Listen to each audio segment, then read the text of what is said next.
advice ko sa mga gusto magnegosyo, magsimula magnegosyo, identify anong negosyo papasukin mo. Get into something na walang masyadong kapital at kikita na kayo. Tulad ng ano? Services. Services. Ano yon? Kamukha ng warehousing. Kamukha ng mga personal storage facilities. O, di ba?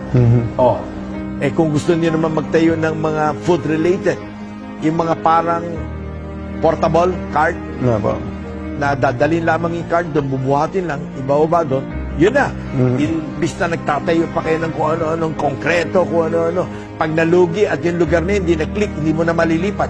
Samantala yung kung mobile, isasakay mo lang muli yun. Lilipat mo sa ibang lugar. Click na. Kita ka na. Ibig sabihin, get into something, least capital, pero walang masyadong kalaban, walang masyadong kakompetensya.